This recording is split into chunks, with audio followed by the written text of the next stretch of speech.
Day one of training camp is in the books. Denver Broncos football is officially back.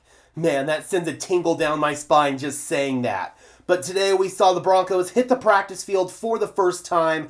It was a 90-minute ramp-up period practice. Tomorrow there'll be another 45-minute ramp-up period practice, both open to media. So we do have some information coming out of Dove Valley today, as well as some brief highlights. I'll go ahead and put together that highlight video after we get this video out. But without further ado, let's go ahead and bring in that information here, starting off with Ryan Edwards. Day one of Broncos training camp thoughts. Great seeing Dre Greenlaw, Alex Singleton, J.K. Dobbins, and Devon Vele all out there practicing. The real surprise is Dre Greenlaw. It was reported that he might miss the early portion of training camp as he was recovering from a quad injury. The Broncos must be confident in his recovery process because he was out there participating in a full capacity. So we'll see if that continues to be the case throughout the next couple of days. Maybe they've got him on some sort of pitch count. But I don't think the Broncos are going to recklessly ramp him up because they still have a long way to go until we actually play meaningful games. So for Dre Greenlaw, it seems that he's ahead of schedule in his quad injury recovery, which is great news. I also saw a report that PJ Locke was back out there, which is incredible news. He had spinal fusion surgery this offseason. I'm hoping he's able to continue to feel good and participate in a full capacity as he ramps up football activities. Alex Singleton coming off of his torn ACL. Really good news. J.K. Dobbins didn't participate much when the Broncos first signed him in OTAs just because he was still learning the playbook. Now he's out there in a full capacity. Great news. And then Devon Vele was dealing with something in OTAs. He's back out there. Rookie tight end Caleb Lohner is going to be a fun watch during training camp. At 6'7", he's a tough cover for the defense. So Lohner's a guy that I'm really intrigued by. He was drafted actually in the 7th round by the Denver Broncos out of the University of Utah. He was a former basketball player. Last season was his first year ever playing football. He played tight end, caught 4 passes for 4 touchdowns.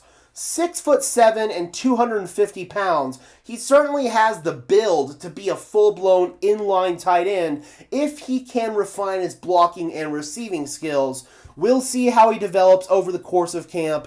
Really encouraging that he stood out in day one. Ryan Edwards says, I really like Dondre Tillman. Simply overwhelmed Matt Parrott on multiple pass sets. Tillman had 5 sacks last year, showed plenty of flashes as a rotational player. He could be in line to get even more action in this coming year. Really excited about him. Jonathan Cooper, though, he's making himself known out there. He needs to be talked about more. Ridiculous motor and ability to get upfield in a hurry. Jahdae Barron is going to have a lot thrown at him every day. His acclimation will be fascinating to watch. Impressive athlete. I saw a tweet that got deleted by Luca Evans. He had to replace it with this tweet. He's the newest Broncos beat reporter for the Denver Post. It said that Barron was playing both on the outside and the inside today.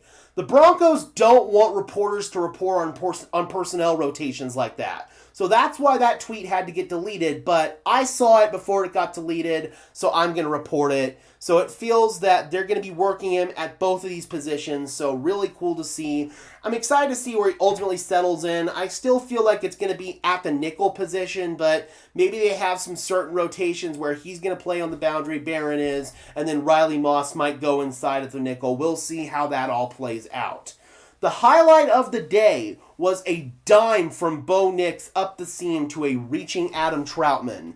That almost reminds me of the touchdown against the Carolina Panthers where Bo rips it up the seam and Troutman goes out and catches it one-handed. Maybe it was the same play call. We'll never know. Everyone on the roster was accounted for besides A.T. Perry, who was on the PUP list, and then Evans reported the same thing as Ryan Edwards, that Vele and Dre Greenlaw are both back out there. So those are the initial updates coming out of training camp. We do have some highlights. I'll go ahead and put that highlight video together in just a few minutes and get that out as soon as possible, but wanted to get these updates to you as soon as I could. Alright, Broncos country, be sure to leave a like on this video as well as subscribe and ring the bell so these videos appear in your notification feed. I would really appreciate it, guys. Those are both free and easy ways to show your support. It helps tell YouTube's algorithm to push us out, and it helps us get seen by more and more members of Broncos country just like you and me. Let me know in the comments section below, guys, how excited are you that Denver Broncos football is officially back? And until next time, guys, I'm your host, Gage Madrid, saying peace out.